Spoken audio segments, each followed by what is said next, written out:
Morning. So, I got a new project I've been working on. Um, this one's much more mundane than my usual projects. I can say, pretty. I don't even know if this film will make it to YouTube.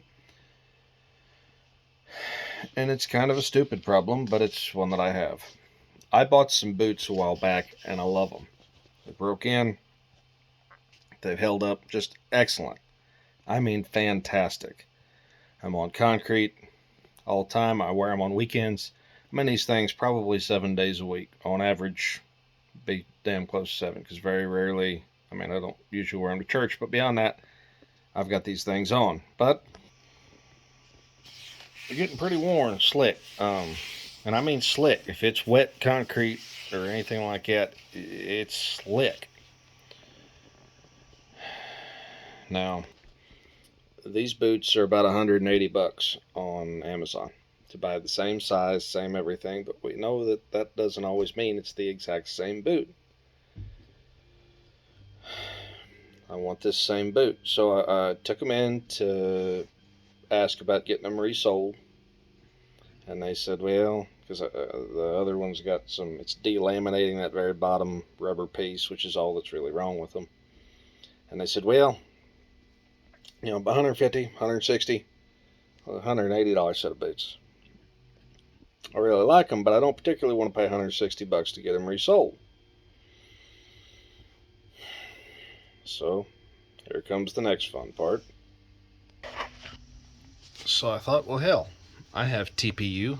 I bet you it would make an excellent outer, uh, just the very bottom rubber piece for these boots where it's starting to delaminate. I can pull them off, use some fancy contact adhesive, and create a TPU tread.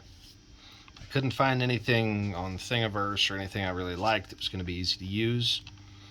So I pulled into Fusion 360 a picture I stole off the internet of a mud tire. I sketched it out. Theoretically, that should pull up the sketches. There's that. Turn the canvas off. You can see just kind of traced enough that way this piece will end up about right here when it restarts. Just a square. Now, I didn't do a lot of scaling because I knew I was going to scale it in Cura. So on top of the sketch, we put here, I just extruded this to the thickness I knew I wanted.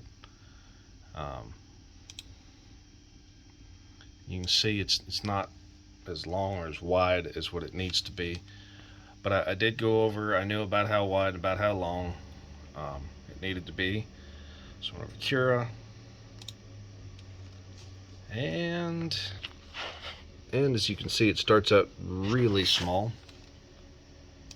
But it's already at the correct height. So if I were to do uniform scaling and I went over here and said, I want this at 150%, which obviously it needs to be much bigger than that. Hit tab, the whole thing would go down to 150. We don't want that. We want our z-axis to stay the same as what it is because I've already set that height. I was messing with this last night and I think I had something like 1750% and like 1500%, and that put me, it was in that range because my foot is, as far as the, what was it? Oh yeah, you gotta flip it to fit on the bed. No, wrong flip, wrong, not the red one. That one. There we go. And that changes that because I need it to be about 150 wide, which is actually down here.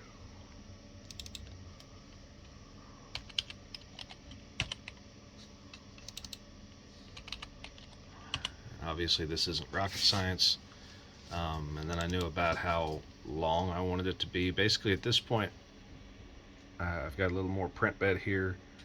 I just want to use up a fair amount of it and kind of bring the shapes back into some sort of an aspect ratio, you know, left to right kind of thing that I like.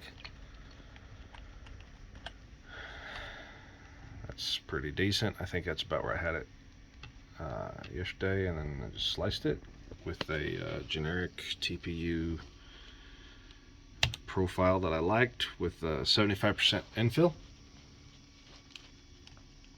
And it obviously takes forever. And then this morning, that happened. So I set this to print overnight. And I'm going to need 4 of these, I guess, because I have a fairly large foot. It's not massive or anything, but I can already tell, like, this is a tough little dude, and I think it's going to do real well. And this particular TPU has been just tough as nails as far as any sort of a wear item I have printed.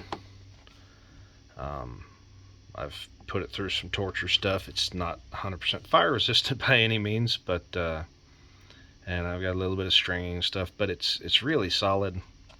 Happy with it. I'm actually just going to delaminate the rubber part of my shoe and clamp this to it as a too large piece, and then go through with a razor blade and cut it. And I'm going to try and make this joint as far towards the middle where the insole area here is, so the seam won't get a lot of wear and tear on it. You can see like the lettering's still good there. Anything, if you wanted to seam anywhere that wouldn't catch, this would be it. So we're going to try and seam it, or I'm going to try and seam it right there. I've got a couple different kinds of glue, one of which is in my pocket. It's this stuff. Why is it in my pocket? Well, if I'm going to use it today, I have to make sure it stays warm. It gets kind of weird when it's cold, and keeping it in my pocket helps with that. So anyways, I guess this is part 1. This is the design and working on production. Actually got starting again, laying down the first layer there. It's not the prettiest thing, but it works. Had some issues. You can see I got some tools out last night. I had a partially clogged nozzle, which I had been running carbon fiber reinforced PLA, which lays down really pretty, but and does good in its own right, but it's like it leaves a partial clog that it'll sometimes spit out on its own. But if you run anything else but that, it will not spit out on its own.